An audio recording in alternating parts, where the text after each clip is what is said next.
is looking at you, kid. I'm Charles Foster Kane! Hey, Stella! Suck on this. What is going on, everybody? This is Wrong Reel, episode 669. It's a podcast for hardcore cinephiles where we tackle everything from Jean-Luc Godard to Jean-Luc Picard. And today, my guest is the great David Lambert. The topic at hand is the original Roadhouse from 1989, a movie where I don't pretend to like it in some sort of condescending, wink-wink kind of way. I'm an unapologetic lover of this movie, and I suspect Mr. Lambert likes it as well, because this is the first time ever where I've managed to recruit David for a conversation or recording about movies that is not about a Western. And on that note, Mr. Lambert, welcome back to Wrong Reel. Yeah, thanks for having me. I'm still kind of confused as to why you asked me to be on this particular episode. I knew I was going to make a video no matter what, and I was like, but fuck it, why should I be selfish? And so the first person I thought of who might like this, everybody's always talking about this movie in the context of how it's related as like an inbred cousin to the Western genre, and that's fine. However people approach this movie, I'm not a judgmental person in any way, shape, or form, but I figured at a minimum, you and I could pop a few beers. And talk about the great Julie Michaels and Sam Elliott and Ben Gazzara and all the other luminaries that populate this flick. But before we get into that, I want to hear what you've been up to over at Pink Smoke. You've been cheating on me with another podcast, cranking out all kinds of content. So what is out there that people can hunt down and listen to? Yeah, on the Pink Smoke, two of our episodes are out. So one is about the Hawkline monster, the Richard Brautigan horror Western novel. And then which coincidentally he was friends with Jim Harrison, who we can see Dalton reading one of his books in Roadhouse. So yeah, so we go over that, and then we did a big episode about Unforgiven. Just based on my really long Unforgiven Twitter thread that I haven't finished yet, but yeah, just kind of breaking down its place in the Western genre and all the Westerns that it inspired, that inspired it, and all that stuff.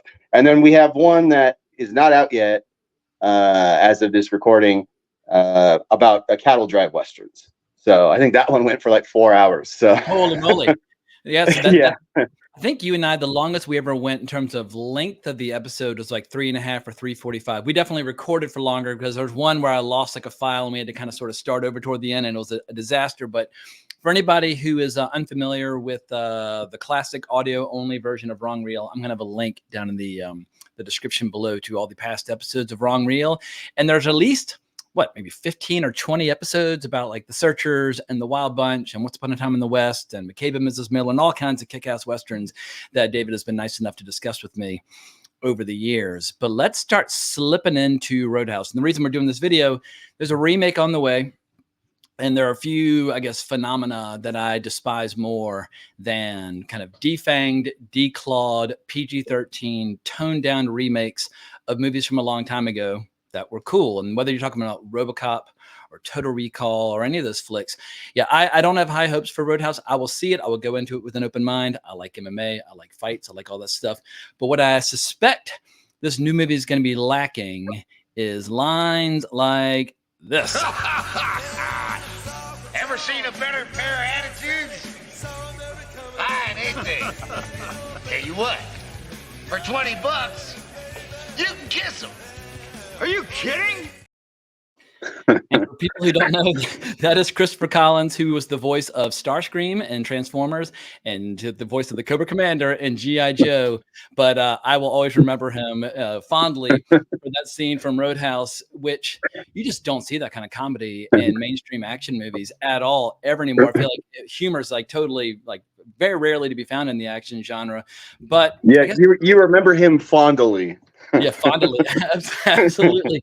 But just you and I have never discussed Roadhouse ever. How did you first come into contact with it, and how would you rate your overall affection for it? I love it out of proportion, but maybe you're a little more rational. How could you be rational about Roadhouse? It's just always been sort of a movie that I've known or seen parts of, as long as I can remember.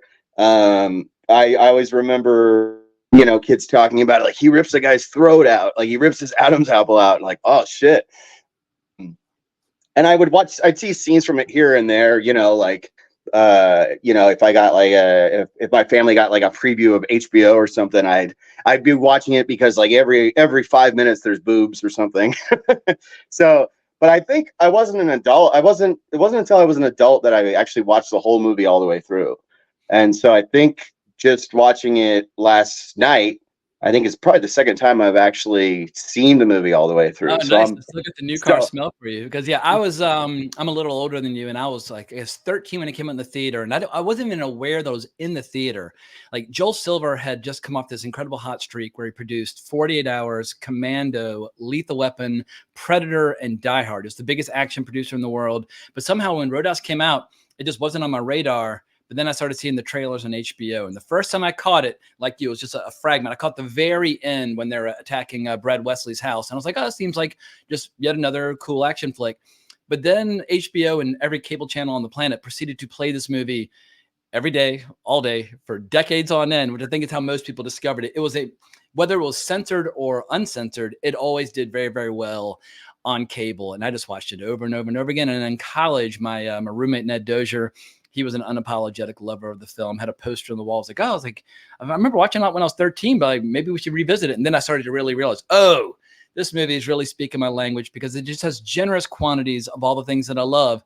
Hysterical dialogue, kick-ass martial arts, astonishingly beautiful women. And it's like a B kind of grindhouse, like truck driver movie, but shot by the world's greatest professionals who are used to working on Joel Silver Productions. And I feel like it's a weird, like rare occurrence where a genre that people look down upon is being shot by and edited by and starring some of the best craftsmen and best performers you can get your hands on. And there are just not a lot of drive-in movies like that have that level of production value. And so, this movie is not going away. And the older I get, the more I like it. And I can totally concede and acknowledge its flaws. I mean, like the last 20, 30 minutes feels very conventional to me, but everything before that is just a fucking rock concert. Yeah, let me amend what I said, because this movie first came on my radar probably when I was about like 6 years old, because the trailer featured a monster truck, the scene with the monster truck. And I was obsessed with monster trucks as a kid. So it was always on my radar. Like, that's the Patrick Swayze movie with a monster truck in it. And they only had one take. They could only do it one time. I promise I won't just constantly throw out trivia that I learned from my Blu-ray, but everybody should have on this Blu-ray. It's got a couple hours of special features because every like 5 or 10 years, the movie gets re-released and they create another special feature documentary. And so you can actually see Patrick Swayze in some of these documentaries. Like, oh my God, like I never knew, like after Dirty Dancing, that like people would remember me most for Roadhouse, which is shot right after Dirty Dancing. But I highly recommend people hunt down all those special features because they got Kelly Lynch and everybody in there. And it's just absolutely fantastic hearing about the behind the scenes and how Rowdy Harrington, a director that no one's going to recognize by name if you throw out the name Rowdy Harrington, but how rather than trying to be the auteur and kind of putting his like individual fingerprints all over the movie, he just wanted to shoot it in as professional a way as humanly possible. He'd come up as a gaffer in the electric department, gaffers or juicers, whatever you call them. They're the guys who provide the power to the DPs so they can actually light the scenes and make them look beautiful and that sort of thing. But he had a deep appreciation for making your movies look great. And he brought him, was it Dean Cundy, the DP? He brought him in to shoot because he had worked as a juicer for him on a previous movie. And so everything about this movie is just like, it's a trashy movie made with the utmost professionalism, which is incredibly rare in the wonderful world of entertainment. Yeah, it was funny. I was looking at his credits and it's like gaffer, gaffer, gaffer. And then one year, and then the next year he directed what, Jack's Back or something, that James Spader, like reenacting Jack the Ripper crimes. I haven't seen it, but it's just like, it's just like gaffer to that. Like, whoa, okay. That's kind of a leap. Yeah, it's a very unusual career trajectory because usually it's a screenwriter or an editor who has aspirations of being a director. And he has this interesting philosophy. He says that directors are there to help actors in the same way that editors are there to help directors. And I never even looked at it like that before, where it's the director's job to kind of let the actor know what is being seen as opposed to what the actor might be feeling internally. But it's also the editor's job to tell them, look, you might have been stressed out and crazy and like, racing against the clock, and you think that scene doesn't quite work. But as somebody who wasn't there and who did not experience all the chaos, I can tell you that scene's playing just fine. And so the lesson is, if you want to make a good movie, surround yourself with good people, good editors, good DPs, good actors, good producers, people who know what the fuck they're doing, and everything about the movie will play. Yeah. I mean, it's it came out in '89, and it kind of feels like they were like, let's pack everything about the '80s into a fucking movie. We we got to get everything in there, all the music, as much nudity as possible, all the fights, and monster trucks, it's one of the most '80s movies, but like in a great way. And I like what you said too, because I don't consider it a movie that's so bad it's good.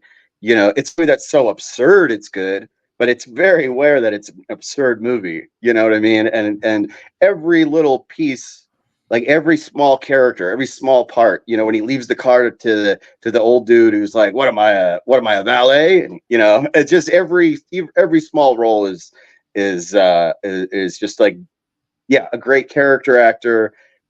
It's just packed to the gills with just it knows what it's doing. It's not. It's not like they inadvertently just did this. They were just every they know movie how needs to know what version is the best version of itself that it's trying to be. And I think Joel Silver, he knew what movie he wanted to make. Kelly Lynch talks about how he kept telling her, like, you're going to be blonde and you're going to be tan, you're going to have blue eyes. She's like, well, Joel, I have blonde hair and blue eyes and I am tan. He's like, yeah, but more. But like he had this like vision in his mind, and he told her, this is going to be the best drive-in movie that has ever been made. And so he just knew in advance who he was going for. And I think the best review of this movie, which Rowdy Harrington has shared, and it's just an astonishing review, but he says he found it online years later, and I'm going to mess up the exact phrasing, but a guy basically said, things to do today: get the power turned back on in the trailer, buy beer and chips, watch Roadhouse. And that was his things to do that day. And I think you ignore that person at your peril if you're trying to make action movies or, Western movies or rock and roll movies or sex movies, whatever the case may be. Like that guy, he has the, I guess, the means to rent and or buy movies. Don't leave him out of the equation when you're thinking up flicks out there that you want to cook up. And Joel Silver, he hasn't made a good movie in a long time. I feel like he kind of peaked right around this period. And then he, of course, had the Matrix franchise, which he, did very, very well. He made a pile of money, bought a bunch of Frank Lloyd Wright houses and that sort of thing. He's done just fine in this world. But that hot streak from 48 Hours through Roadhouse, I think it's unmatched when it comes to producers working in the action genre. And this is at the same time when Jerry Bruckheimer and Don Simpson are off doing their thing. And yeah, I guess it all just boils down to I fucking love these characters and I enjoy spending time with these characters. And Sam Elliott, it's fucking Wade Garrett, just the coolest motherfucker who ever lived. And on that note, let me just introduce the great Wade Garrett. You want to fight, dickless? I sure ain't gonna show you my dick. I don't think it is. Hang on, I'm having a technical problem. Let me try that again. You want to fight, dickless? I sure ain't gonna show you my dick.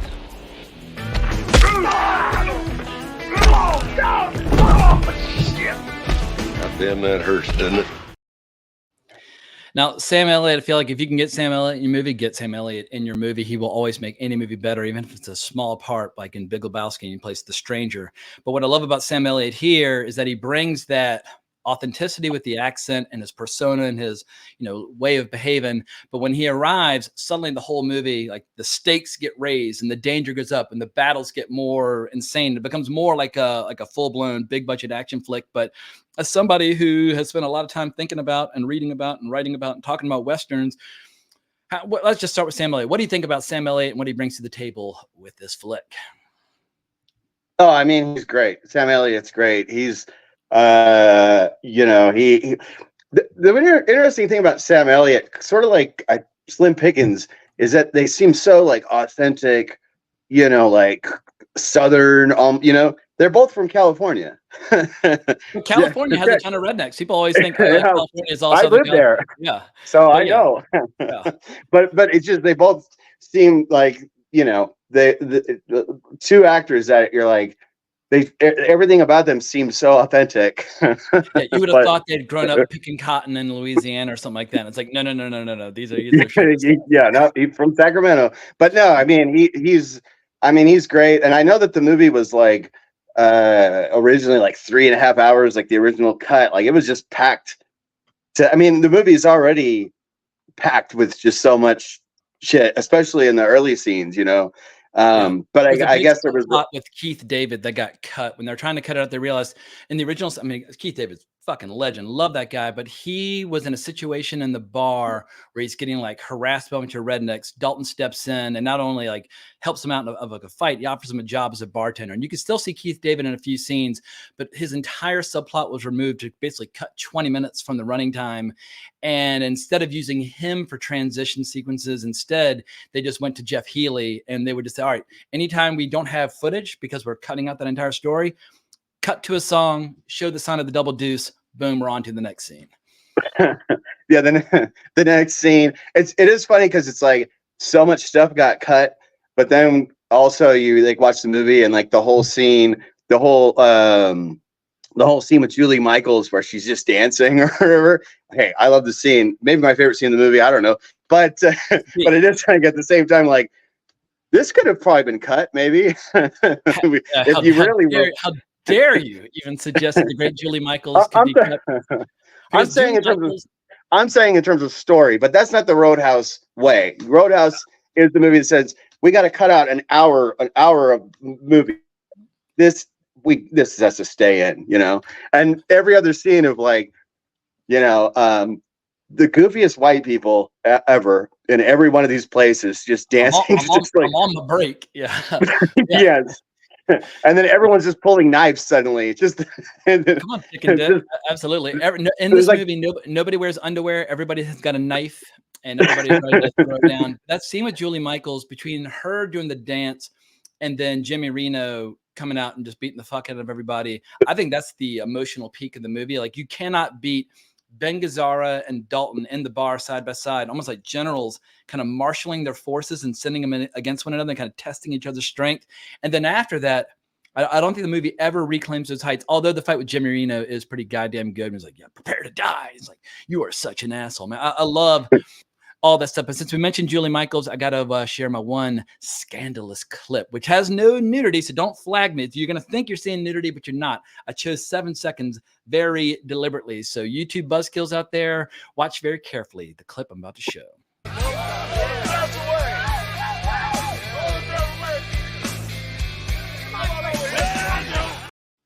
Hot, but no nudity. But Julie Michaels, apparently she got off the bus from Florida, had no job, no place to stay, went and met with a friend of hers. Her friend was like, yeah, I'm going to this audition. You should come. Her friend didn't get a part. Julie Michaels got cast in Roadhouse and she was off to the races. But you want to talk about a Hollywood kind of like, dream story coming to life, getting off the bus and getting cast in Roadhouse that day. It works. And when it comes to, girls that are built like a Greek statue, but with a lot of hairspray and dresses that have less material than a dress typically has. Yeah, she's an absolute angel. And she looks back on this movie very fondly. Yeah, I was reading, and I don't know how true it is because it was just, I did very little research as opposed to the Western episodes that I'm on. But I did look up, the IMDb trivia at the very least. But apparently her boyfriend had committed suicide the day before or something. Did you read? Have you heard about that? I have not. Lay it on me. Yeah. Yeah. Well, basically she was nervous about this nude scene, and then her boyfriend had killed himself, and then they were going to let her give her some time, but she still did it the following day. That's what I read on IMDb. Yes, note for future filmmakers and producers: if you're going to have a girl basically make your movie soar with like the world's all-time greatest striptease, hire somebody to kill their boyfriend the day before, and you will get an even better scene. But in that you are a Western aficionado, Western enthusiast, does it annoy you when people talk about this movie as a modern day Western, or you're just like, whatever, like however people enjoy it, that's up to them? Because obviously there's certain names that are famous throughout Western lore that are sprinkled throughout this movie. But what are your feelings on that? I mean, yeah, I mean, lots of. I guess my only thing is, I'm fine with people talking about other genres, borrowing Western tropes and everything, and this does do that definitely. I just, for me, I just get annoyed when when someone is just like making a list and then they're like, Seven Samurai is a Western or whatever, or a modern West. That it's like, but this definitely is taking, a lot of the tropes and things from a Western. It has the same kind of structure and all that. And I know you sent me the thing about all the Western, Old West character names, which I don't know if I even noticed that when I first watched it. But the way my mind works, I've been watching this for 35 years, and I never noticed it until now when I was looking at IMDb. I was like, oh yeah, but like Doc and Garrett and all these names, like these are Wesley, these are famous, iconic Western names. Yeah, and I guess for me, when I hear names like Dalton or Garrett or whatever, my mind immediately goes to that. So I usually just try to turn it off because otherwise I'd go insane. But I'm certain that was the intention, because the guy who wrote, one of the people that wrote it, had written Harry Tracy or something, the last of the, like some movie with Bruce Dern about the last of the Wild Bunch and stuff. So I'm sure he was aware of all the Old West mythology and everything. Also, if you're writing a screenplay, I don't care if you're a good writer or a bad writer. One of those annoying things is like, oh fuck, I got to think of what name captures everything I'm trying to put into this character. And if you can just pluck a few names off the Western tree, yeah, more power to you. Yeah. So, but then I also read that he named it after a town in Georgia or something. I don't know. So, but I mean, all these names, it's pretty. I mean, you have Studenmeyer, like Studenmeyer, Bass, Ketchum. There's all of them are basically kind of these famous Old West figures. Yeah, like the Double Deuce bar owner Tillman, he's named after lawman Bill Tillman of Dodge City and Oklahoma fame. There's a character named Younger who's named after Cole Younger. Obviously Wade Garrett's named after Pat Garrett, and you and I have discussed that on Pat Garrett and Billy the Kid, as well as our Billy the Kid episodes and that sort of thing. Brad Wesley from John Wesley Hardin, the most notorious and cold-blooded killer in the history of the West, who apparently once fired through a wall into the next room of a hotel where he was sleeping and killed a man whose snoring was bothering him. And of course, Kelly Lynch is named after Doc Holliday, which, I mean, once again, it makes absolutely no sense to name a hot doctor after Doc Holliday. But I guess, I mean, actually, you tell me, Doc Holliday, he was a dentist, right, in real life? Yes. Yeah. So if they'd made her a dentist, I'm like, all right, I get it, Doc. But anyway, she's putting staples in Patrick Swayze's side as he's saying things like pain don't hurt and talking about philosophy and that sort of thing. But I've got a couple of he believes in pain don't hurt because when he's fucking her up against that rock wall. Well, she got to wear a back pad for this scene. Kelly Lynch says that she got to wear this big armor on her back because he was going to kind of slam her up against the wall. And of course, as everybody knows now, because of this Blu-ray, every time Bill Murray sees this movie playing on TV anywhere around the world, and it plays all around the world, he's friends with Kelly Lynch's husband. And even as it's 4 a.m, he'll call him up and be like, I'm watching your wife being made love to by Patrick Swayze. And he'll just hang up, which I think is fucking amazing. I just realized I need to take this damn hat off. It's way too small. I got this hat at the Southern Belle in Charleston, South Carolina at a bachelor party, summer 07. Yeah, summer 07 or 06, one or the other. I can't remember which. But when I went to this strip club, it was a BYOB strip club, which I've never even heard of before, and it's centered between a couple of gas stations. It would have to improve to be as bad as the Double Deuces in those early scenes where everybody's just fucking and fighting all over the dance floor. But I went in there and I got a few lap dances, and it's all right. Well, we can either give you a discount on your next return trip, or we can give you a free hat. I was like, you know what? A Southern Belle camouflage hat, that'll do me just fine. But because I was hammered, I didn't think to put it on before I left, and I got it way too small. So it's actually kind of uncomfortable to wear, but it's a collector's item that I'm very proud of. But yeah, if you're ever in Charleston, head by the Southern Belle, and you will think, all right, We need Dalton to come in here and clean things up with that philosophy. Be nice. Be nice. Be nice. And so what do you think about this kind of peaceful warrior Zen philosophy at the core of this? Because a lot of bouncers have watched this, and one of the special features on the Blu-ray is testimonials from bouncers telling just crazy stories first and foremost, but also just talking about which are their favorite scenes from the movie. This is kind of the Bible for a lot of bouncers out there. But what do you think of his unique attitude towards his occupation? I mean, that is really some of the best stuff in the movie, I think, because it's just, it's like anything else. It's just fun. It's funny. It's silly. It's absurd, but it works. It's but like you said, like when like the last half hour, it's sort of when he starts getting like obsessed with vengeance and and angry and stuff, it stops. It doesn't stop working, but it just doesn't work quite. You know what I mean? It's like what saves those scenes is Sam Elliott telling him to cut it the fuck loose and that sort of thing, or like or maybe I ought to just kick your ass, and then catching his fist, which is so great. But yeah, I understand. Yeah, the moment Dalton starts taking everything a little bit too seriously, it just starts to feel more like a late 80s Joel Silver action flick, as opposed to this wild redneck extravaganza that's just a delight. Yeah, exactly. But I mean, at the same time, it has to go there, at some point. But yeah, it's that same. It's just that same sort of archetype of the guy who could fuck you up but doesn't want to, and all that, and white hats and black hats. White hats and black hats, my least favorite phrase. Yeah, but that's what it is. I mean, if you watch this movie, everybody falls into one of those two categories. You've got, Jimmy Reno and Brad Wesley and all these guys. They're the black hats, and they're always bad. They're always mean. They're not nice. And speaking of Jimmy Reno, my namesake, I got to give a quick shout out to Patrick Swayze's rival in this, because at age 9, actor Marshall R. Teague, apparently he spent a lot of time traveling throughout Asia, and he started studying martial arts in Korean Kuksulwan Hapkido, and apparently has black belts in Korean Hapkido as well as Taekwondo. And then he joined the Navy and he fought in Vietnam. And apparently while he was fighting in Vietnam, he won the NATO heavyweight kickboxing championship. And then when he finally retired from military service, that's when he started working undercover for the police department in Memphis, Tennessee.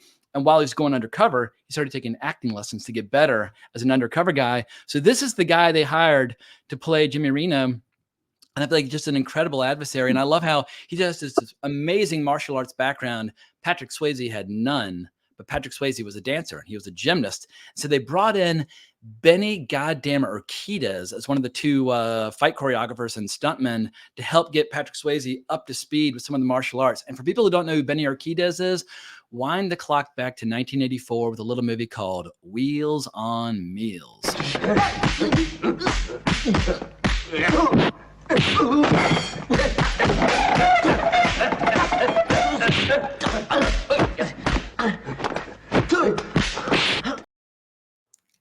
I mean, that's a bad motherfucker. If you're throwing down with Jackie Chan and what might be Jackie Chan's best fight sequence he ever recorded, that's the guy you want training your lead actor to get up to speed with the martial arts. And apparently he did everything to Michael Jackson music. When they're working on the choreography and the moves and just stretching them out and like teaching them the choreography, because Patrick Swayze had such an amazing history as a dancer, learning martial arts to Michael Jackson was the easiest thing in the world. And when you watch the movie, it totally fucking works.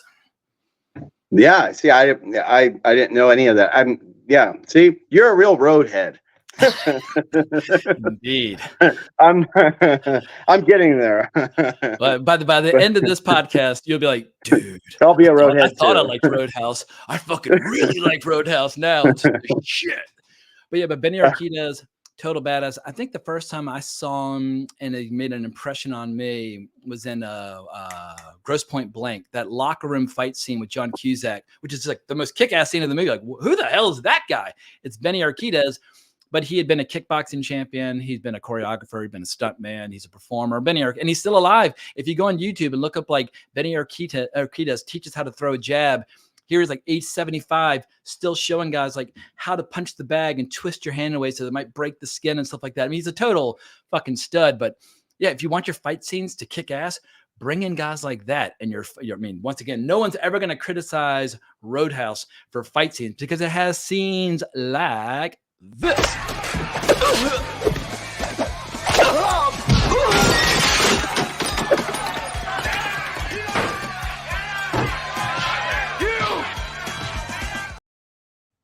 I mean, that's like, I mean, two Western icons about to go to war. But I love how Sam Elliott, he had no fight experience whatsoever. He had none. So this, all right, you're going to be the guy who's like an old-fashioned boxer. And you can see in the scenes where he doesn't quite know what he's doing, but he just keeps those dukes up, chin down, eyes up, bite down, and just throw down. But he has like a few moves, like he's got one bad knee. And so he's got little Muay Thai moves where he's like raising one leg to check kicks. And like you can, for people who like MMA or just like great martial arts, there's so many cool little details scattered throughout. Like, all right, they're going the extra mile in terms of the choreography and making it work. Yeah, I mean, it's kind of, you can tell that there was a certain level of research involved, but then at the same time, they're still like, let's just make it as awesome as possible. You know what I mean? Let's make him flip on a pool cue onto the stage because why the fuck not, right? 0 cents. It's like everybody out there who's ever shot pool in their lives, those sticks are a little flimsy, but yeah. Seeing Jim Marino pole vaulting over a fat guy onto the stage and going, I mean, it's just fucking awesome. And I think that's one thing that gets forgotten so often in action movies. Your heroes are only as good as the villains that they are overcoming. If your villains aren't charismatic, if your villains aren't fascinating, well, then you're fucked. And of course, bringing in Ben Gazzara, who's not a martial artist or like a traditional bad guy, he actually hadn't even been acted in Hollywood for like 8 or 9 years. Been doing a lot of movies over in Italy. This was his return to Hollywood. And Ben Gazzara, he steals every single scene in which he appears. And you can tell he's playing it straight. There's nothing about his performance where he's like looking down on the material. And he made all these incredible John Cassavetes films and things like that.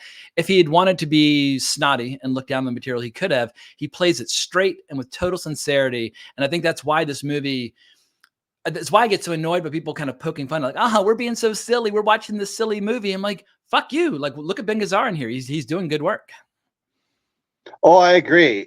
Well, I want to talk about Ben Gazzara in a second, but back to Marshall T. One of the things I read was he said that when he saw the movie with his mother. Have you read this? I've not. No. And okay, so apparently he took his mother to either the premiere or a screening or something, and in the end fight when he says, I used to fuck guys like you in prison. She stood up and said, "That's my boy." Oh, very nice. Well, since you mentioned it, here it comes.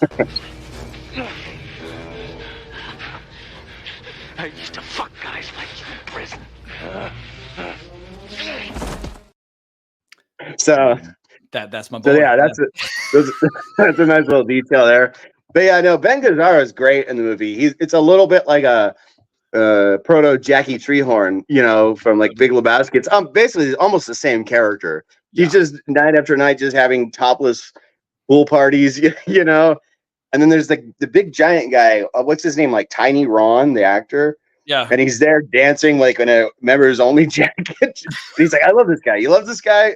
I mean, that's what is great about the movie. Just all those weird little details, all the weird little characters, the weird things that they bring out. I mean, but Ben Gazzara, I mean, even just like when he's being introduced, he's just driving on the road, listening to oldies like on both sides of the road. Like, I like this fucking guy.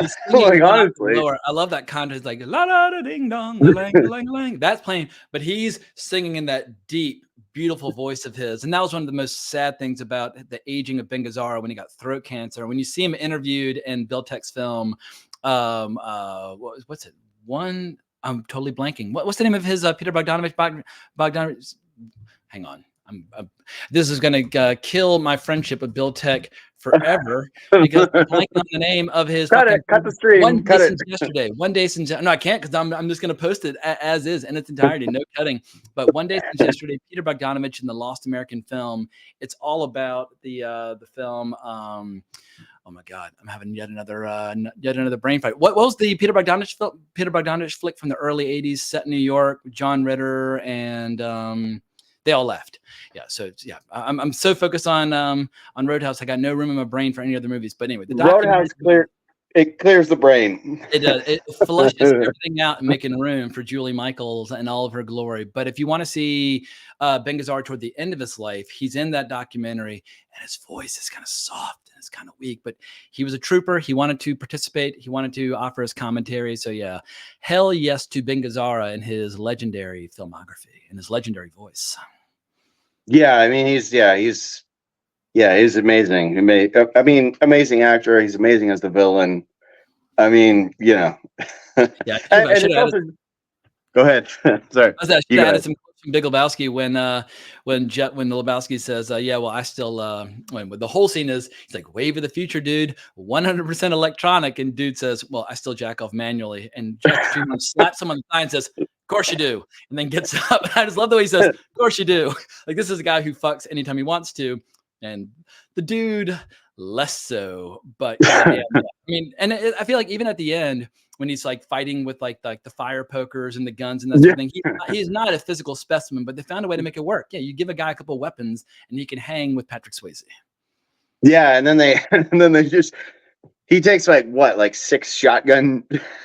I feel if you shot, I love Ben Gazzara, you know, God bless, but rest in peace. But I feel if you shot him with 1 shotgun shell, he'd just explode like a multi-pumpkin.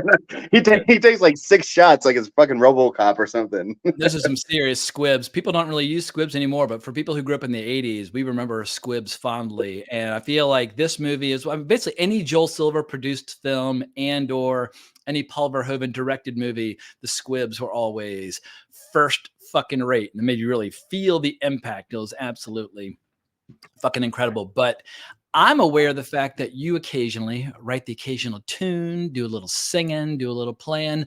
What is your opinion of some of the music in this flick, courtesy of the blind guitar player? Was it Jeff Healey? Is that his name? Yeah, the Jeff Healey band. You know. Are you about to alienate some Roadhouse fans? No. He's fine. He's fine. Look at he does a good job. Yeah. For 80s, you know, white blues. Hey, he does all right, you know. What's that line?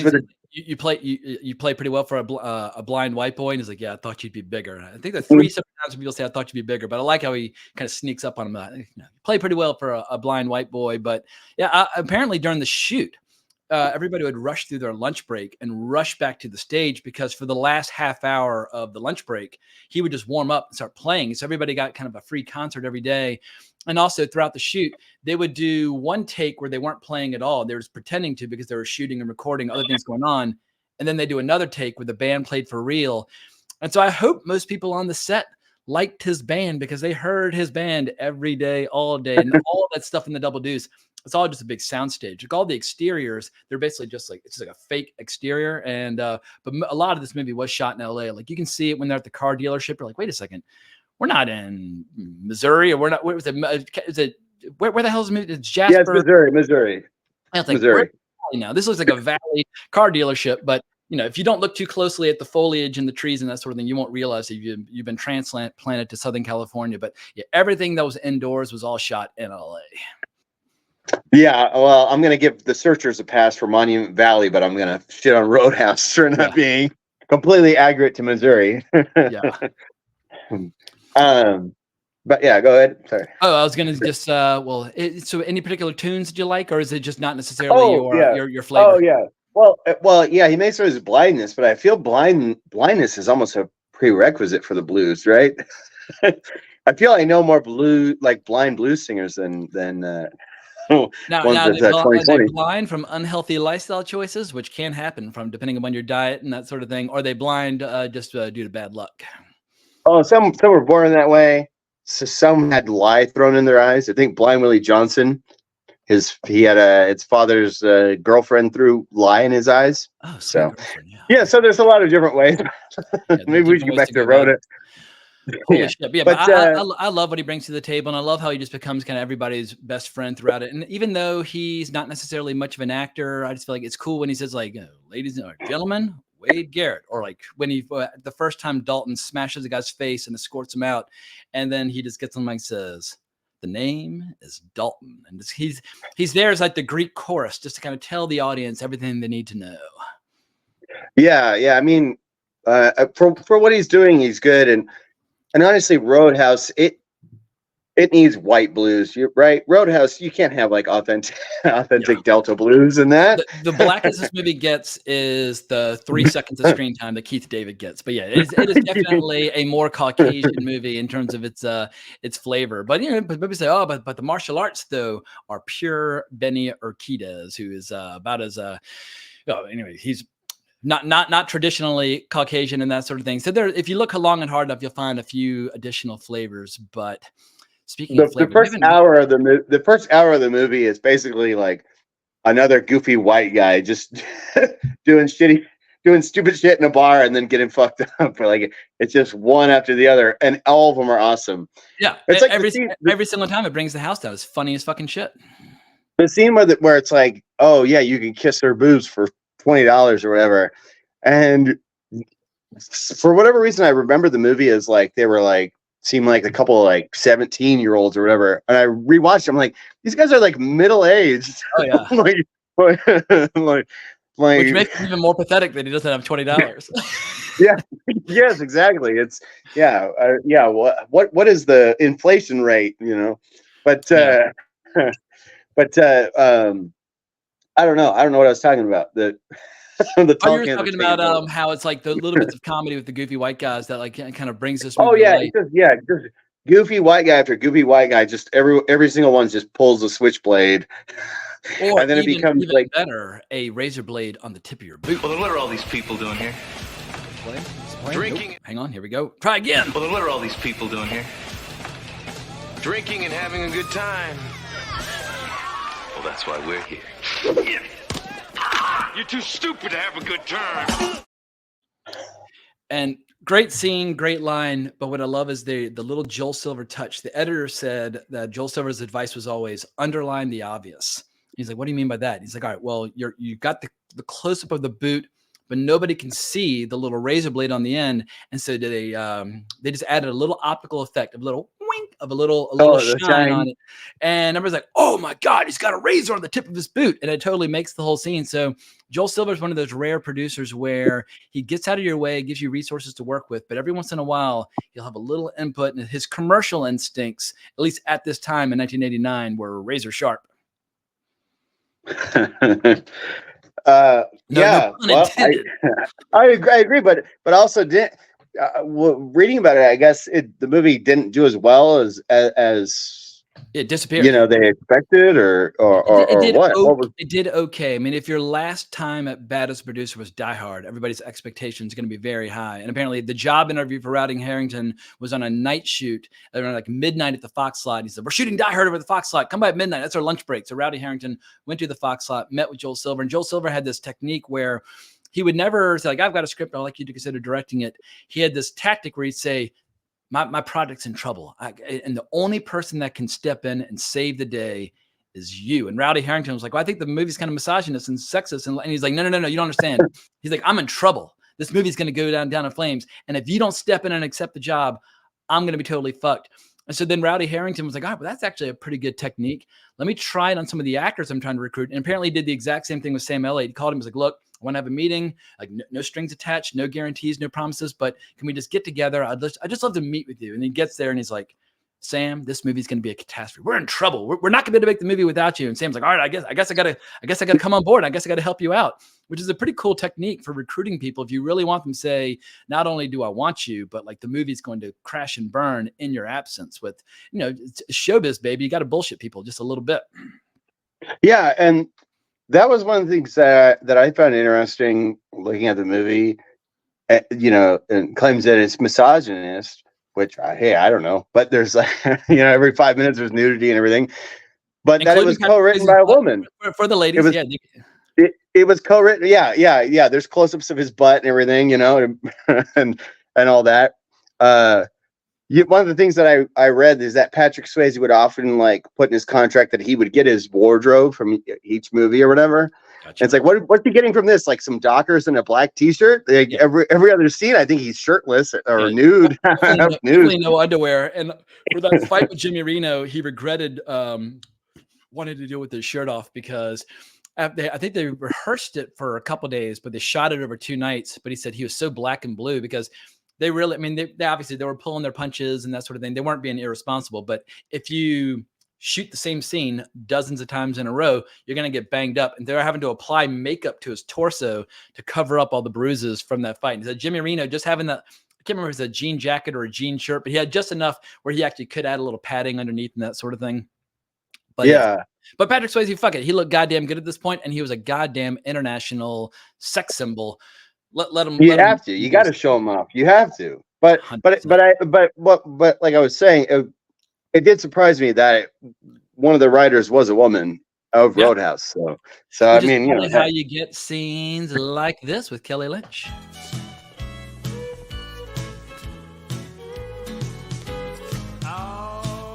My exes live in Texas. A scene which apparently she absolutely loved rehearsing with Sam Elliott. She said they just danced for days and days and days, working on the two-step and that sort of thing.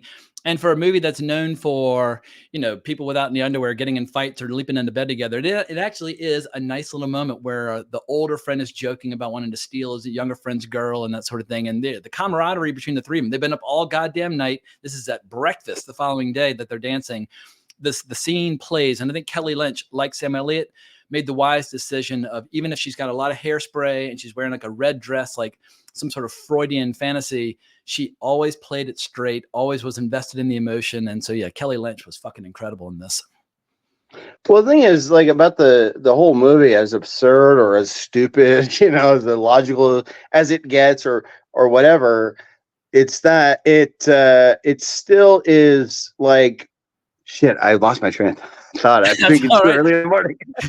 So, quick question: for people who have not seen you in podcasts before, have you been up all night as is your usual? No, actually not. No, I just woke up. But yeah, for people who don't know, in the past, David Lambert's had a few podcast appearances where he will, let's just say, to put it mildly, will have a little bit of a bender, and then he'll come on and be like, "Hey, I'm be on acid. I'm still a little fucked up." Yeah, it was our episode about. What the hell was it? It's the Veracruz. I was on acid. It was Veracruz, where you admitted you were on acid like in the last 5 minutes of the show. And I was like, all right, well, that's the greatest thing that's ever happened in the history of the podcast.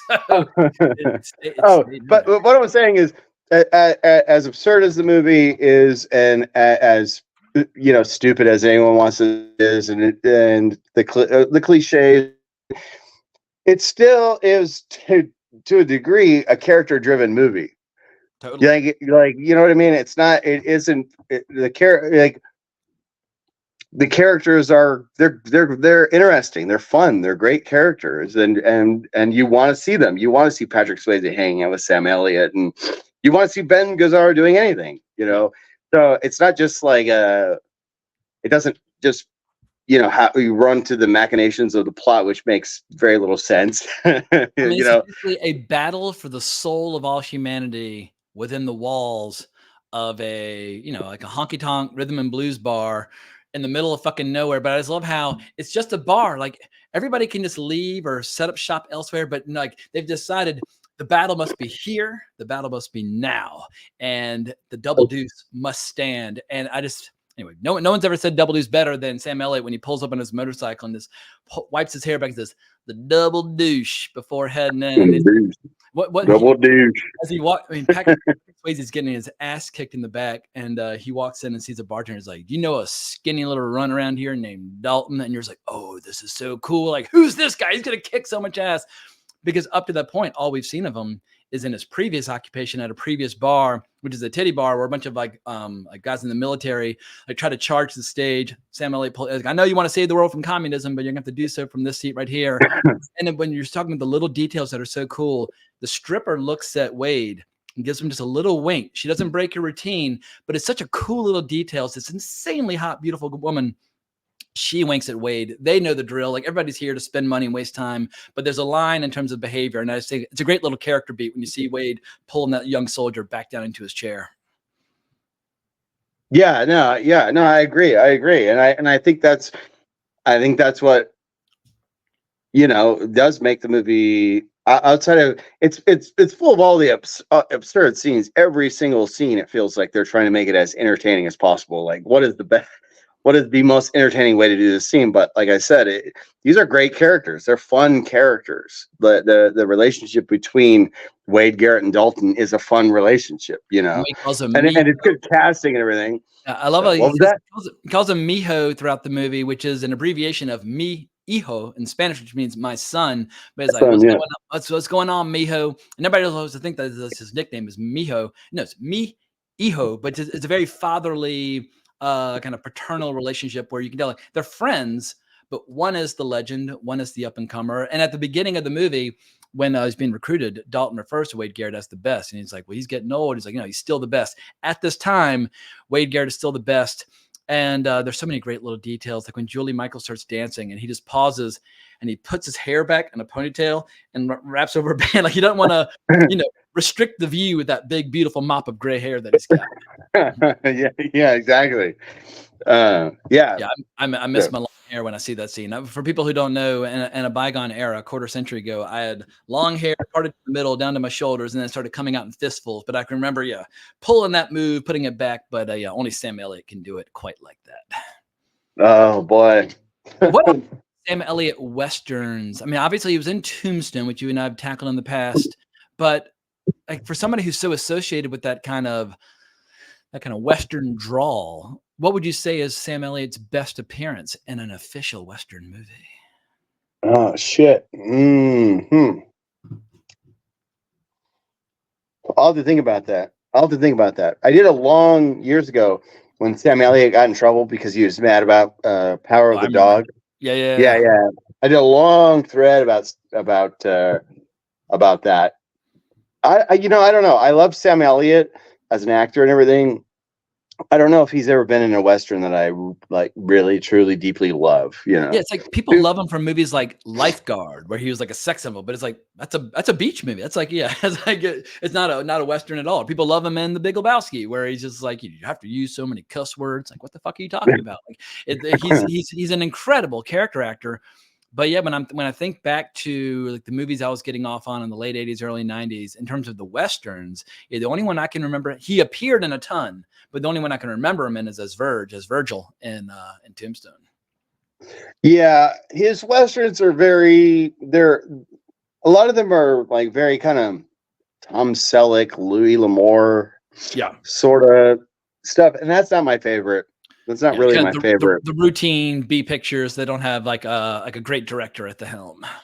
Yeah, to a certain degree. But I love him. I mean, one of his first movies, I guess he's in Butch Cassidy and the Sundance Kid, like at the beginning, but you can barely see him. Yeah. But I believe that's where he met Catherine Ross, right? His wife for gotcha. all those years. I always forget that. One of the great beauties of the new Hollywood from the late 60s, early 70s ended up married to Sam Elliott. So he's got to be doing something right. I imagine he pulled that two-step on Catherine Ross on more than one occasion. He's doing a bunch of things right. I mean, every once in a while he gets in trouble for getting mad at some gay Western, I guess. Yeah, I never saw I liked Power of the Dog. I liked it. So. I didn't see it when it came out. When it comes to Jane Campion, I like The Piano.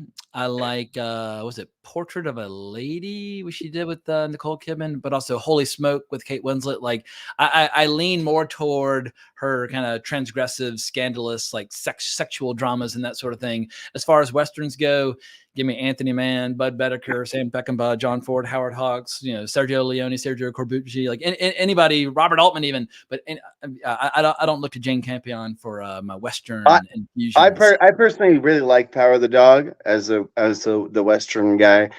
I watched it like months before it officially came out, and I didn't know it was a gay Western. So I was about like 40 minutes in. I was like,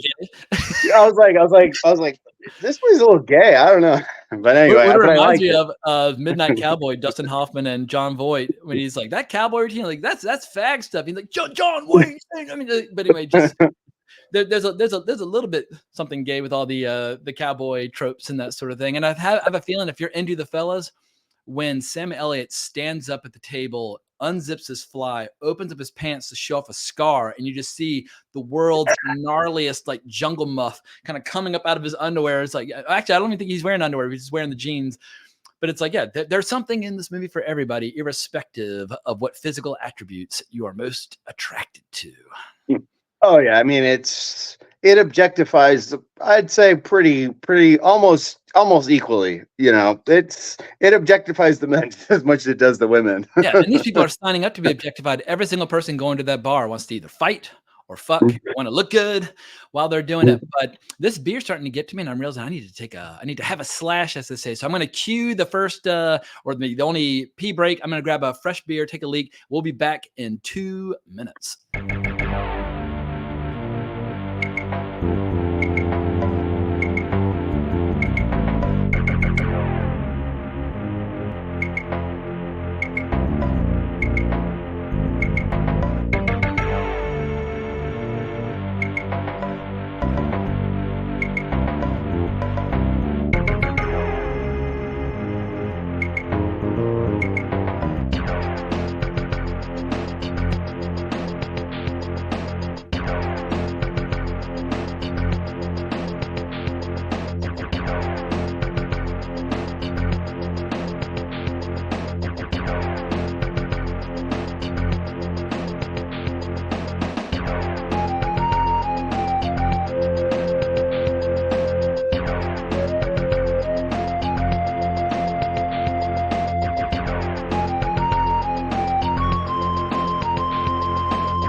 All right. Well, I don't think I've ever asked you this question in all of our recordings, but what do you think of Super Nintendo and Super Nintendo games? I ask everybody after they hear that music, what was their favorite Super Nintendo game? I liked Super Nintendo. I was somewhat of a late adopter, I think, but I was a very early adopter of Nintendo 64. I got it the day of. Nice. We were just hearing from the game Shadowrun from the SNES, which was one of my favorite games from that time. But even more important question, as somebody who likes reading about Western history and reading Western fiction and watching Western movies, have you ever played a Western themed game that you like? Oh, I stopped playing. I really stopped playing video games probably in high school. I don't know. I just felt it was going to take up too much of my time or something. I don't know. Because now you spend all your time drawing Julie Michaels. For people who don't know, I'm going to put a link down below to David Lambert's Patreon. But David actually is an incredibly talented artist and draws beautiful naked ladies with all kinds of wild imagery and themes and whatnot. And so I strongly recommend people hunt down. What is like the official information for your Twitter and Instagram? Anything related to your art, because I want to make sure that we don't forget to plug it verbally, but I will include the links down below. Oh, shit. I'm trying to remember what my Instagram art page is. But David Lambert art, no, on Instagram it's David Lambert art. I have a separate Twitter account. I can't remember what that one's called. Let me look it up. But David Lambert art, if you on Facebook or Twitter, I don't really update the Facebook too much. And then on just I think it's what is it on Twitter? David Figure Art. So look up at David Figure Art if you want to see the naked ladies that I draw. Well, if you're taking requests, Julie Michaels with the cowboy hat on after, she's everything else had to go, but she's still using the hat that she borrows off some lucky fellow from the crowd to cover up, some of her anatomy and that sort of thing. I don't know if a cowboy hat's ever been used in a more sexy, more provocative fashion. Like I've seen plenty of nudity with cowboy hats, but usually it's something like, Lonesome Dove, when like guys are riding across the river and like they're taking their hat to cover up the fact they're nude when they see a Laurie or something like that. Like that doesn't do it for me. Julie Michaels throwing down as Jeff Healey wails away. That's what I need. So yeah, it's got a cowboy hat, so it's close enough to a Western in my book. Yeah, that scene's always kind of like, it's funny because earlier in the movie when she's hitting on Patrick Swayze on Dalton, and then later you realize like, oh, like he beat her up for hitting on him and everything. Yeah. And then she does this whole thing where she gets naked and kissing him and stuff. And then Ben Gazzara is just watching happily. Like, wait, what happened? Whatever. Yeah, it's a little inconsistent what degree he wants to maintain a tight leash. But I love how she walks up to Patrick Swayze and just says, like, she has a line like, "How would you feel if I asked you to come home and fuck or something like that?" It's like, yeah, that's very direct. But as we learn later on, he's more of a romantic when he puts on Otis Redding, These Arms of Mine, and he and Kelly Lynch have that classic scene. But yeah, if you want to make sweet love, yeah, you could do worse than Otis Redding and These Arms of Mine. That is a wonderfully romantic tune. Yeah, but don't scrape him up against a fucking rock wall. Yeah, unless you put the back pad on first. Yeah, unless you know they have a back pad, then it's good. Well, I'm sorry, go ahead. Oh, no, you go ahead. Sorry. Yeah, I'm having a quick glance at my notes. For people who are longtime Wrong Reel listeners, they might remember that back on Wrong Reel 418 in 2018, I did an episode with Bill Scurry about this. But for whatever reason, I never deleted my notes from all that time ago. So I was like, oh my God, I really want to take all these notes again. But thankfully, I just had pages upon pages of stuff. But it's pages about the documentaries, pages about the interviews, pages about the film itself. So I've got an abundance. But thank you, Bill Scurry, for being a trooper. And it's funny, I always feel like I'm like twisting people's arms and like making them come on the show to talk about Roadhouse, because he hadn't seen Roadhouse when I made him come on. I was like, I just need somebody to talk about Roadhouse with. But I'm glad that you at least seem to have gotten into the swing of things, even though you had only seen it for your second. I'm very jealous that you've only seen it second times, because I can't even speak now. I'm drunk after 3/4 of one beer. Okay. I'm very jealous that these memories of this movie are still very, very fresh for you. Yeah. Oh, yeah. I mean, one of the things that I love about the movie is that it's like it's one of those films that really does feel like it was like written by a 13-year-old boy in a good way. But yeah. Like, yeah, exactly. It's like or not, maybe not written, but at least like crowdsourced, just like, and then they gave it to writers that could actually, because every single scene, it's like, this is what adults do. They just go to a bar and say, hey, you want to kiss my woman's boobs for $20? It's like, this is a scenario that a 13-year-old boy invented. What adult is, on the set and during development, Joel Silver would tell cast and crew, that is our audience, 13-year-old boys. And by some miracle in 1989, that summer, I turned 13. So it was just destined to be. Joel Silver, he really understood what he was making and who he was making it for, which is why he was so unimaginably successful. And he was not a particularly old producer in the 1980s. His first associate producer credit was on the fucking Warriors, working for Walter Hill.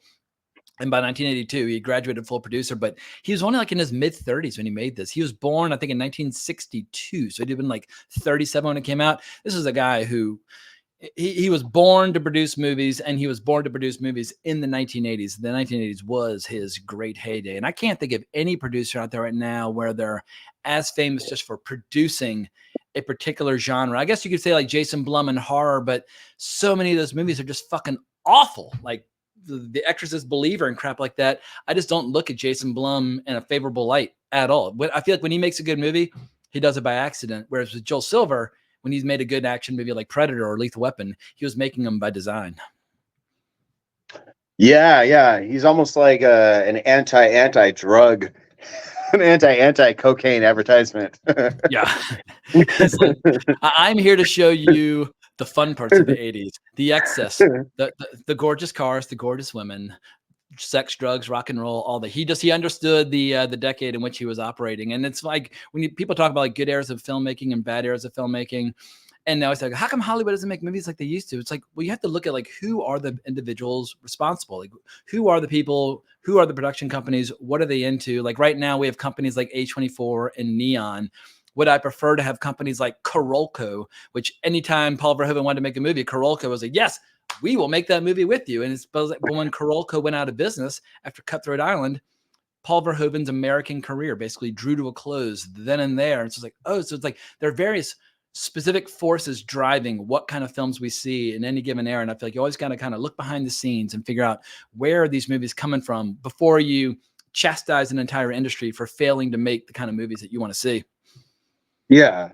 I mean, yeah, it's clearly a movie that just is like be as entertaining as possible. You know, it's a good philosophy. Yeah, exactly. And when I was rewatching it, I was like, this movie's almost 2 hours. Like, what the fuck? But it could go on for another half hour. Like, it's just so packed with detail and everything. It's like it's on one level, like I said, it is like, you know, the imagination of a 13-year-old boy, but the people that are doing it they're not hacks. You know what I mean? These are people that are competent filmmakers. You know what I mean? That could actually bring it out. But at the same time, it is a weird fucking movie.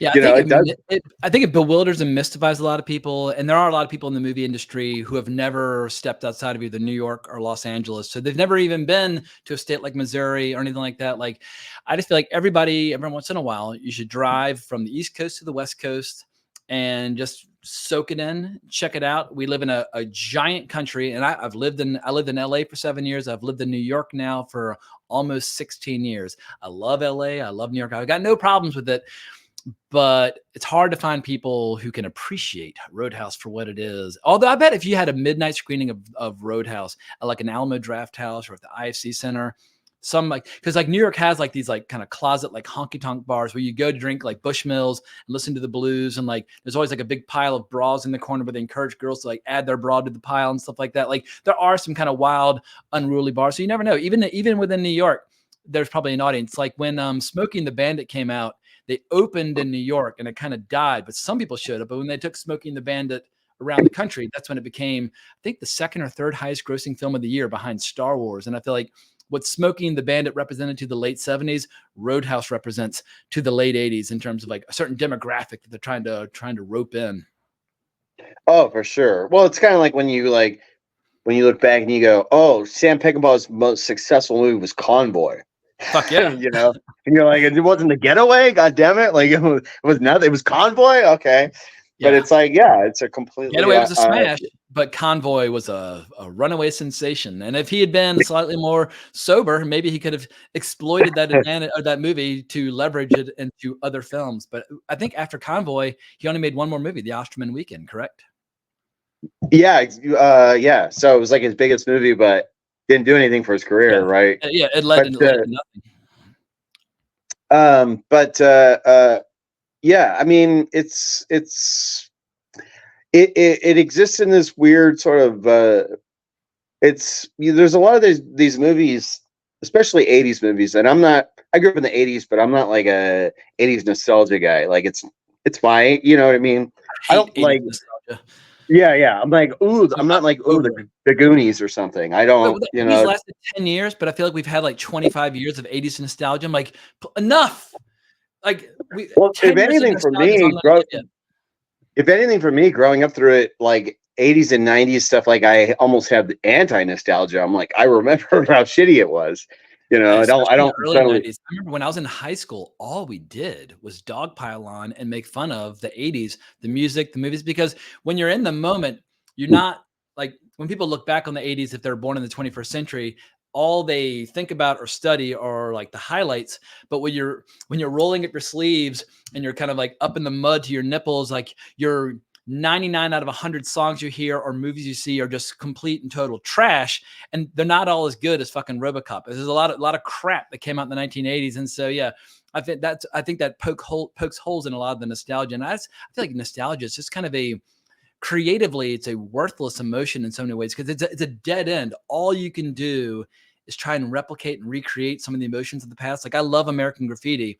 It's got great 50s nostalgia, but like, how far can you take your 50s nostalgia before you're basically just like running into a creative brick wall? I'm always trying to look forward to like, what's coming next? What's cool? Like, what do we have to be excited about right now?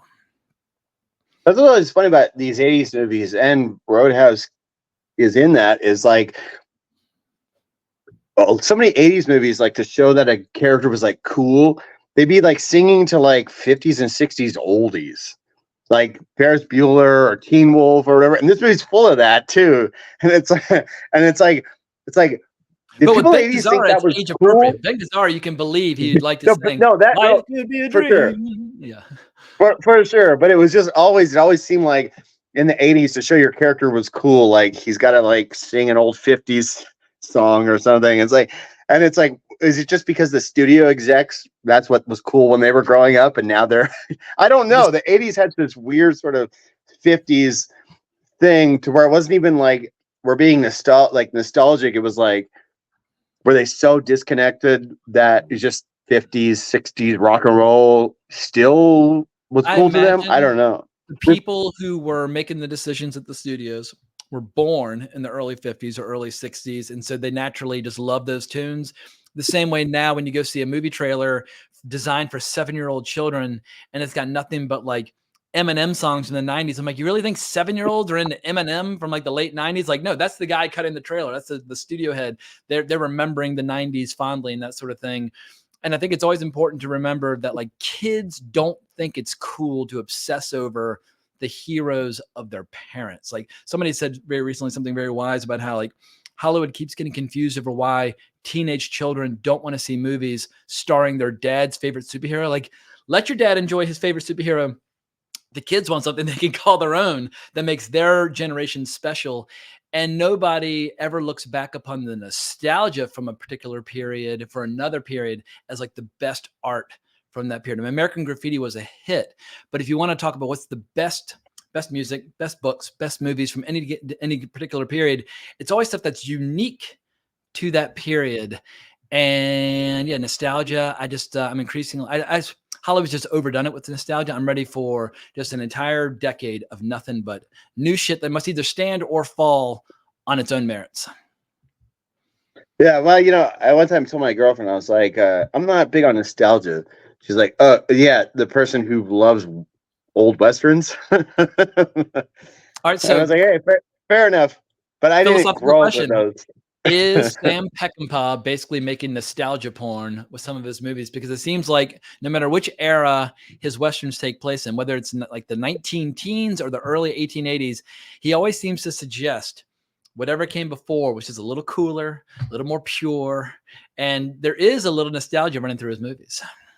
Yes, there's nostalgia. But remember, Pat Garrett and Billy the Kid, every time someone is being nostalgic, they tell a story about, oh, we put a rattler in his bedroll. Oh, yeah, he shot U.S. Christmas got shot. And it bit him through the neck. Yeah, exactly. So Peckinpah knew that nostalgia was bullshit because he goes, oh, these guys are always having nostalgia about when people got murdered. You know what I mean? Yeah. So he was not a nostalgia guy. But like that line by L.Q. Jones, like, there ain't a lot of us left. Like, he uses that line over and over and over again. It's even in Convoy when Chris Christopherson says it to Ernest Borgnine. It's like, there are not a lot of us left. It's like, not a lot of what? Yeah. Guys who drive trucks. That's when Peckinpah was trying his best. He was doing a Mr. Fantastic. He was like, can I fucking pull my themes into this fucking trucker movie? He tried. But it's his biggest movie. Yeah. So. But as I was watching Convoy, and I was already, deep into my Sam Peckinpah obsession, when I heard that line, I was like, that just sounds so inauthentic and so phony and so forced in the context of Convoy. But Roadhouse, getting back to Roadhouse, it exists in this kind of zone of like, they know how absurd it is. They know how stupid it is. They're not morons. They know how the judicial system works. They don't. actually think if cops saw a guy who was shot 6 times with shotguns, that they'd go, "Well, no witnesses. We got to walk away." Right? They know. I They didn't see know nothing. that the You movie is think polar bear as fell on me. stupid, but it's not like it's not purposeful camp or anything, and it is, at the same time that it or at least seems heartfelt, you know what I mean, in so many other aspects. It's not like it's not a parody. It just exists in that nether zone of just trying to be as cool as possible for that time period, and then we look back at it and it's like it's absurd in so many ways, but Yeah. but And yet the idea of people going back watch and thinking that they were dumb or they didn't know what they were doing, they knew what they were doing. They were trying to make the most entertaining movie possible. because if anything, people are making more podcasts and videos about it than ever before. And I see people who are like half my age discovering it for the first time. Any movie that continues to be rediscovered 35 years later, something's going on. Like when I first saw The Wild Bunch was probably 1995, and it was 25 years old at that point, and it was getting bigger than ever because of the director's cut. And I'm sure there are people who said that The Wild Bunch, when it came out, was just a violent, bloody, disgusting Western, blah, blah, blah. But anything that withstands the test of time, I don't care if it's like your favorite fart joke to tell to your 3-year-old nieces and nephews, if something sticks around and can endure, there's something going on. And which is why I always speak about Roadhouse with not in a tongue-in-cheek fashion, not in an ironic fashion, not a wink-wink fashion. I love it. It's gloriously entertaining, awesome fights, awesome jokes, great atmosphere, great character actors. I mean, just having guys like Robert Gene Red West in there, who was a stuntman, a songwriter, and an actor who was known as being a bodyguard for Elvis. And they had a big falling out because he wrote like a tell-all biography about all of Elvis's drug problems, and Elvis promptly died. And I don't know if they ever had a reconciliation, but just when it comes to your deep bench of character actors, if you're willing to give great lines to your kind of second tier and third tier actors, that's the sign of a good movie where you've got good lines to spare. And I remember coming across this when I was studying Preston Sturges about how usually in a screenplay, if you're lucky, you have a couple good lines, and of course the star wants them. But if you have a great screenplay, you can afford to give your best lines to the people off on the side. And Red West, he has that great line about why he stayed in Jasper's. Like, "Oh, I got married to an ugly woman. Like, don't ever do that. Like, sucks the energy right out of you. But she left me though, found somebody even uglier than she was." Like, that line probably would go to a star in a modern day movie, but they gave it to Red West, and it makes the scene. Yeah, exactly. I mean, it's this movie loves it loves its character actors. It loves it all this, it loves all the small parts. Like it doesn't like it's got the boobs and everything. It has the cheap shit that's gonna pull you in, right? But they don't like skimp on every other detail. It's just full of amazing, absurd, ridiculous details. Or bringing in guys like John Doe, who I would not pretend to be a giant punk enthusiast or punk aficionado, but for fans who are, steeped in their punk lore, bringing in John Doe to play a mean, nasty, surly bartender and that sort of thing, it all just raises the bar. It's like a movie, I feel like it's like a giant mesh or a giant web, and every strand, if it's a strong strand, it makes the whole movie stronger. And so, yeah, it's hard to find a weak link in this movie apart from what I already said. I think when it gets to the end, when you have like cars flipping into the air and exploding and having a full blown like shootout, it does just feel like an 80s action movie, but that's fine. But like the stunt people were thrilled. The stunt coordinator, his son was driving that Mercedes. And the original gag was the car's going to launch into the air, going to shoot it with a shotgun, it's going to explode, it'll land on his roof, and it'll slide. But his son was driving so aggressively that when he launched into the air, he did a full rotation and landed on his wheels while the car's still on fire. And the coordinator, everybody's kind of looking at him, waiting to say, like, when do we run in with the fire extinguishers? He's like, he's fine. Let him feel the heat a little bit. And so you see the car driving for a while on fire, and finally it's like, all right, get them out. They ran. But it's like, you want to talk about the hazing that goes on from father to son inside of a stunt department. If anything, being the Nepo baby, the son of the coordinator, you're going to get abused and burned that much more. Well, I'm glad you mentioned John Doe because he's in a recent movie. I think it's, what is it, DOA or something? I don't know. He's in a movie called DOA that he's starring in it. All I know is I drew the poster for it. So glad you mentioned that. Cool. I could throw that in there. Where can people see the poster? I don't know. Look at DOA. I don't know. It's a movie that came out recently, I I guess. had no idea. Hang on. DOA. Did it come out 2023 or when did it come out? 23 or 24. Directed by Kurt St. Thomas, I think. I had no idea. Oh shit! Yeah, I recognize your style. Fuck yeah, rock on, dude. I had no is the idea. poster on there? Is the poster on there? It's actually, well, you know what? Maybe this is someone. This is a reimagined film noir. Oh, I think they edited my poster. I'm not going to say this on the live stream. No, I will. I don't like how they re-edited my poster, but Gotcha. Which when I'm not going to name names or movies, but you and I have a mutual friend who was gaining fame as a poster designer. I know he might have a few words to share about what a particular company related to Disney related to Mickey Mouse may or may not have done to one of his most recent projects. But that's all I'm going to say on that front until he wants to throw them under the bus personally. But I do need to get you and our mutual friend on a show together talking about, I mean, we keep talking about doing Fistful of Dynamite, which would be cool. I think the project you're mentioning was directed by someone who follows me on Twitter. So I'm not going to talk about my feelings. Or about the westerns he's made. Or about the westerns he's made. We're tap dancing across 10 laser beams. But what I would like to do is to get you and our mutual friend on with no preparation. I won't even tell y'all the topic. And I just want to throw questions out of y'all, like almost kind of turn it into like kind of a cheesy game show, asking y'all questions about great westerns of the past and just seeing what comes up. Because even though I love talking about Roadhouse with you, it's your knowledge of class. I mean, I love talking about any movie with you, but like it's your knowledge of westerns that I want to kind of pull upon. And so later on down the road, like I know your attitude always is to go very niche and very specific. And my attitude is always trying to go broad and obvious. But I would love to do a David Lambert Essentials series where they're not necessarily your top 5, not necessarily your top 10, but just once every couple of months, you just come on and say, all right, these are the 5 essentials we're discussing today. Oh, I think I lost you. Are you still here? There was a quick hiccup, but we're back. Gotcha. But I would love to get you on at some point and just talking about, because I feel like there are a lot of people who are like 18 or 19 who like the idea of having a knowledge of the Western, but they kind of don't know where to get started because they're just young and it's a different century and that sort of thing. But if every couple of months you could just say, all right, look, from the early 70s, you got to see McCabe and Mrs. Miller. You got to see Pat Garrett and Bill the Kid. You got to see this. You got to see that. And just kind of ease some people into it. And it might seem obvious to you and your hardcore Western pals and fellow enthusiasts. But for the great majority of the world, it's not obvious at all, like where to start. Well, that's probably true. Then also let me say, I don't have a ton of Western enthusiast pals. Oh, gotcha. Well, it's just me.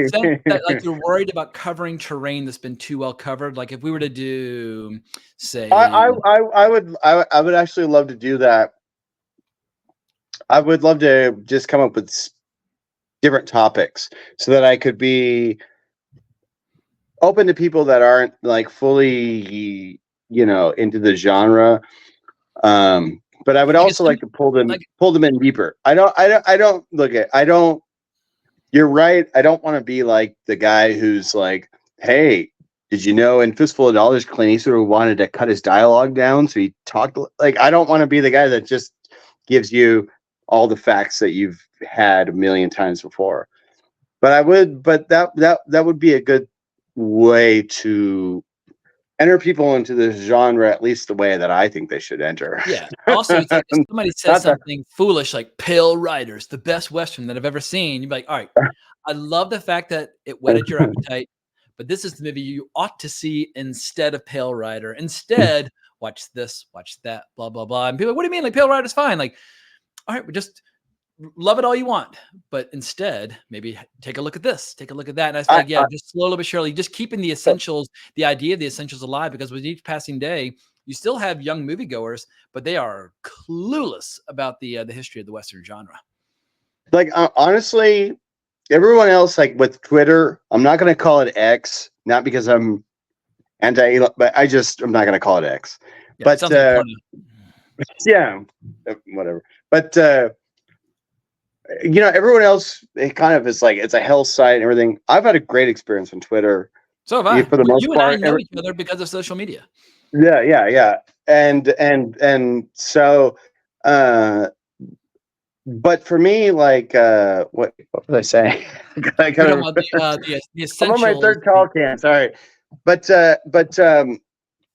no, for me, like I've been seeing so many people that are discovering Anthony Mann, discovering all these old westerns and everything. Like to me, I'm more heartened than ever. Like I think people are ready for that stuff. But All yeah, right. I'm Well, always down. now that I've got you on this, now that I've got you hypothesizing in a Western mode, and you've got a few beers in you, I'm going to backdoor it into here. So, I'm Okay. a 19-year-old knucklehead. I love the idea of liking westerns, but I haven't seen shit. In but just to bring things back to Roadhouse a little bit, if people want these kind of traditional morality tales of the nice guy coming into town and helping clean it up, what are some of the good movies that fall back on that most obvious? I mean, because once again, Roadhouse, it's using a very obvious format, but it's putting a very fresh coat of paint on it. What are some good old fashioned westerns that employ a similar thing? Because the first one that pops into my head would be Shane, which I know is a western that you do admire. Stranger comes into town, helps clean things up, rides out of town at the end, and it would have been better if it had ended with him and Gene Arthur going skinny dipping, but they chose to skip that part of the movie. But what are some good old fashioned that morality that tales? that's one of the things that I love that it's fun about Roadhouse is it ends with them skinny dipping, which is already wild. But the old dude who they pull out of the flaming house and he's still wearing red long johns, Yeah. like he's a prospect from 1873, right? He's And there. that is 30 degrees He's outside. there. He's just 100. watching them. Yeah, I They're just watched it. there fucking him in front of this old Roscoe P. Coltrane.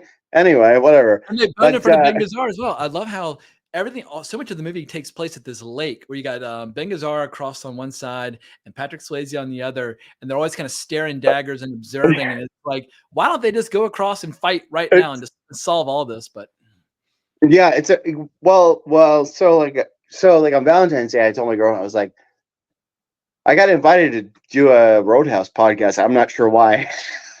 And she's like, "Oh, is that movie where Patrick Swayze fucks that lady in that weird house with all the windows?" I'm like, "Yep, that's the movie." And it's yes, like, it is. and then rewatching it's like, oh yeah, and then it cuts to Ben Gazzara watching them the whole time. Because It's he goes amazing. psycho after that. That's when people actually start dying after that because he's very, very jealous. But back to morality tales. So Shane, I think, is a fantastic morality tale. What are some other good ones? Would you put My Darling Clementine in that category? So kind of like, yeah, sort of the idea of the guy coming in and cleaning up the town, sort of Totally. thing. Well, Law and Order. I put Law and Order.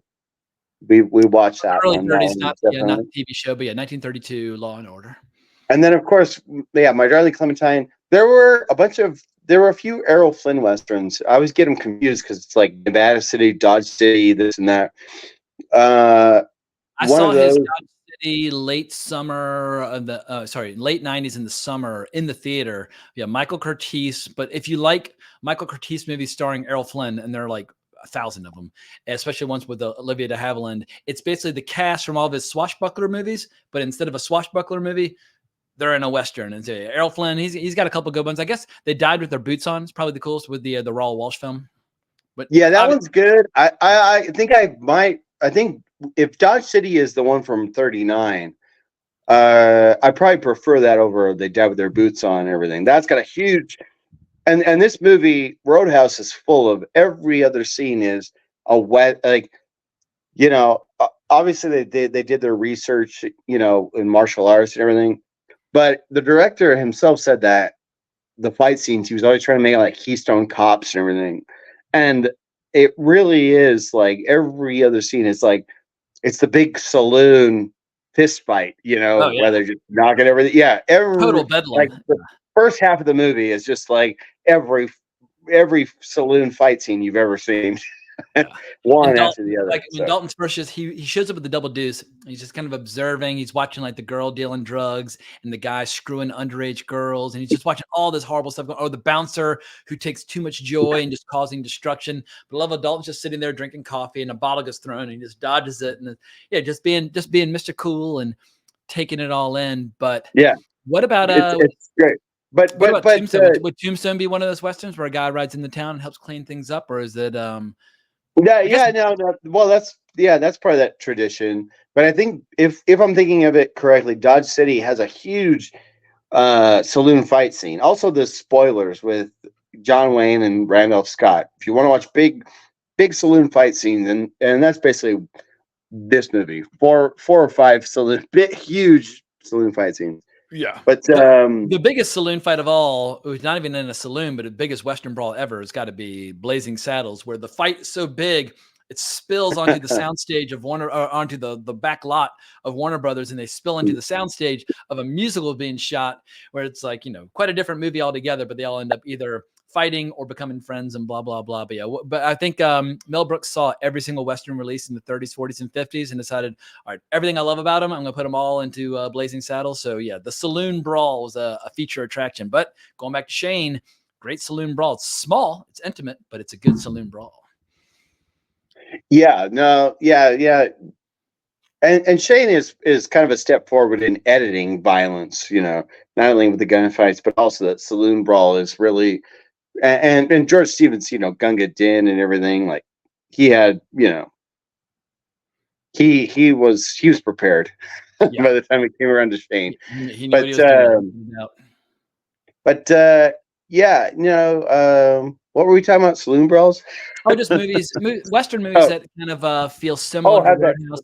Can you think of any Westerns that have like a Julie Michaels level nudity in it? Like there's like little bits here and there. Like when we tackled Wild Bill with Jeff Bridges, there's a decent little sex scene in there. But strangely, very few Westerns actually have nudity. I remember there's like a little hint of butt cheeks in Young Guns 2, which I saw in the theater.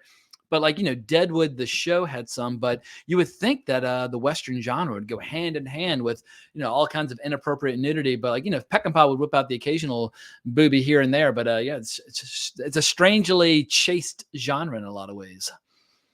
Yeah, it really is. Outside of like the 70s when they were like, the production code and everything. But in the 70s, there's always, that kind of gone by the wayside. But in the 70s, they're always like, the problem with the 70s Western, it's always rape. They just want to emphasize rape.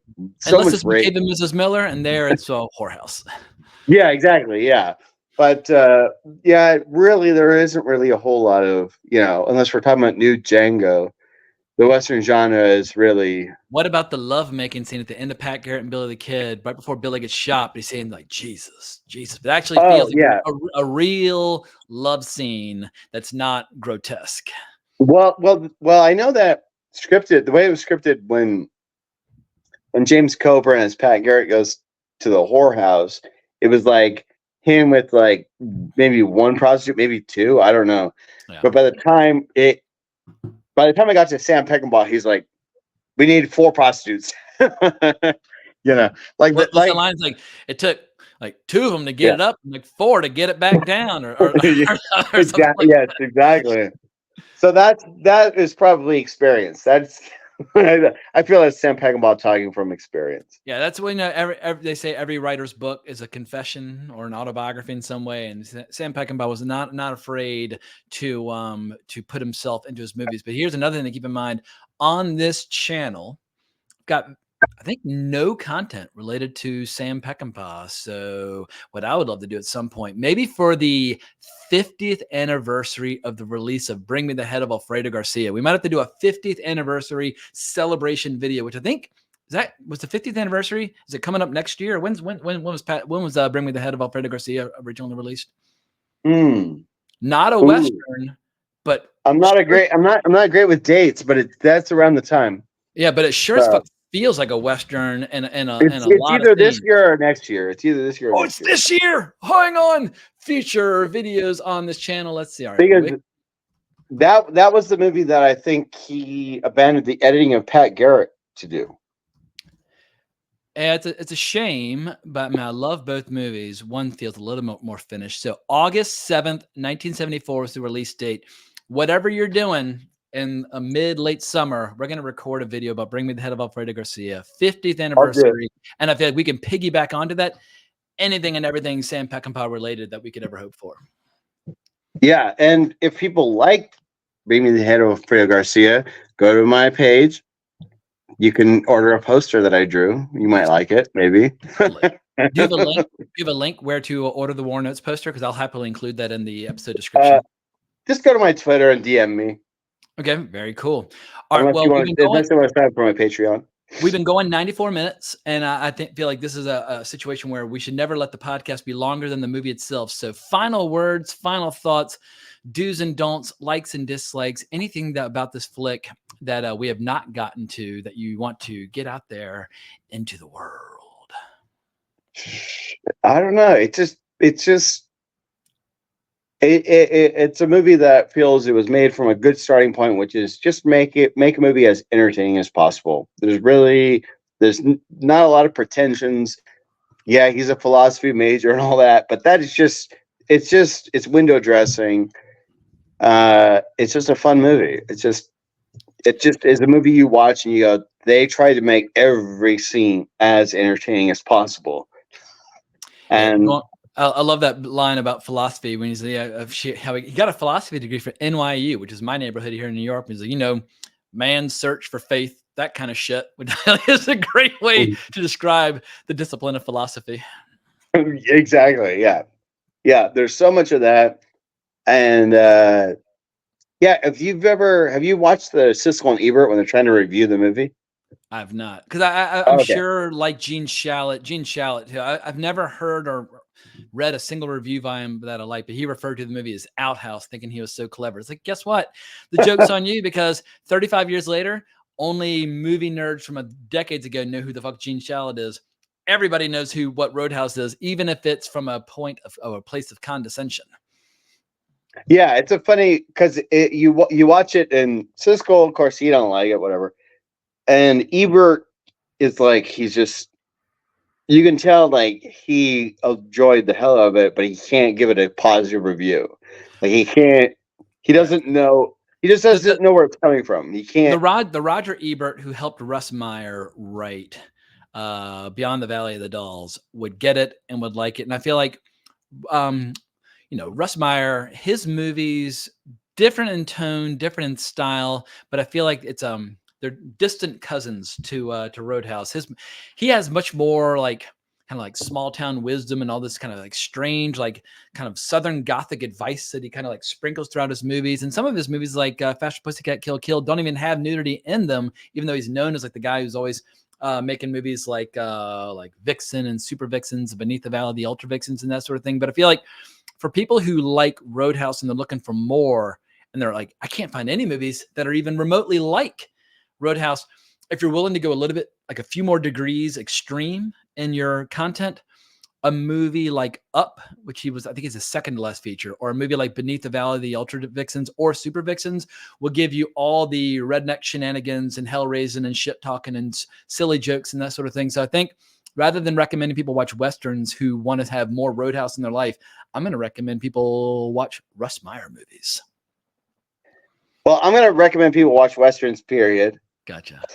All right. But Russ Meyer did make some Western adjacent movies. What was it? Wild Women of the Wild West or whatever. I don't know if it was Wild Women. I think it was Women of the Naked West or Wild Women of the Naked West. So Russ Meyer, he was not immune to the allure of the Western genre. But anyway, I look forward to tackling more Western themes. 2 beers and YouTubing. For me, it does not go together. I start tripping over all my words. But one thing I would love to tackle, and I don't know if this is going to be good, bad, but I think it's going to be a story. Kevin Costner has 2 Westerns coming out this summer. Big budget Westerns, giant Westerns that he directed and starred in. One comes out and like a month later, the next one comes out. And it's like 2 3-hour Westerns back to back. Whatever the final product resembles, I think you and I are going to have some good fun discussing what were his intentions and ambitions, to what degree he was successful. Can the market bear 2 Kevin Costner directed Westerns back to back in the same summer? I don't know, because it's never happened before, but we're about to experience it in real time. And I think you and I would have a lot of fun breaking those movies down. I'm down. I am down. I'm sure I'll be super hateful. But I'm down. All right. So when it comes to Kevin Costner's affiliation with the Western genre, we got Silverado, We obviously have Dances with Wolves. Did he? And we got the Silverado, Dance for Wolf, Wyatt Earp, which I did see in and the theater. Open Range. Because I remember when I saw Wyatt Earp in the theater, I was so young and so unaffiliated with the Western genre. I didn't really know who Wyatt Earp was, or that the story of Tombstone was very loosely based on history. And I was like, why is this movie the same as Tombstone? How come everybody's got the same name? I cannot put into words how fucking stupid and ignorant I was as a teenager. But I did see both Wyatt Earp as well as Tombstone in the theater. Well, the first time I watched Tombstone, I was about like 10 or whatever. I didn't know who was who. The mustache just confused me. So don't feel too bad. Yeah, the good I news was like, the good news is they keep using each other's names so frequently, and they're like, "Look, darling, Johnny Ringo, the deadliest Pistolius, and Wild Bill." Like, yeah, so at least they constantly remind you who everybody is. well, I'm just Elliott. Like Kevin Costner, he is not my boy. I don't love him particularly, but he's trying to make westerns. He's trying to do his best, and I support him. Yeah, I mean, name another director out there. His Western Everins, they're not my favorite, but his heart's in the right place. So I'll be down. I would love to talk about it. Yeah, I think at a minimum they will be worth discussing. It's gonna be a story, and as I'm trying to make this channel into something devoted to film culture, and I'm not about to take a pass on breaking down and discussing those flicks. So yeah, but anytime, anywhere, any topic. I mean, he's like, how come you invited me to talk about Roadhouse? I will talk about Disney cartoons with you if you like, but I mean, I don't think you're necessarily that interested in them, but I knew to some degree you would be interested in Roadhouse and be able to appreciate it. And so that's why I invited you. So thanks so much for coming on the channel and shooting the shit about Roadhouse. And everybody who's used to seeing me in a more hyper caffeinated and less intoxicated state, I apologize for slurring my words, but I'm a fucking lightweight. I eat medical marijuana pretty much on a nightly basis, but I drink only like once or twice a month now. And so when I drink, it hits me like a fucking truck. So yeah, it gets right on top of me.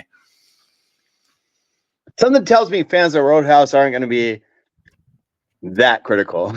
Exactly. Only look, like, why are you drinking Peroni in a video about Roadhouse? You're not drinking like Pabst Blue Ribbon or something like that. But like, yeah, I went across the street and I was like, I could try to buy appropriately themed beer, or I can just buy a beer that I know I like. And so yeah, but I'm usually a whiskey guy, usually a Scotch guy.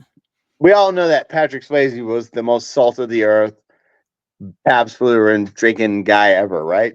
even when he was tap dancing his way to stardom and that sort of thing. I grew up in a household where I had a sister who was a Dirty Dancing fan, and when I say fan, I mean she watched it every day for like 5 straight years, and so I was very familiar with Dirty Dancing. But the way I knew Patrick Swayze, The Outsiders, he was fucking awesome, and even then, athletic as hell, doing like handstands as he goes over like chain link fences and that sort of thing.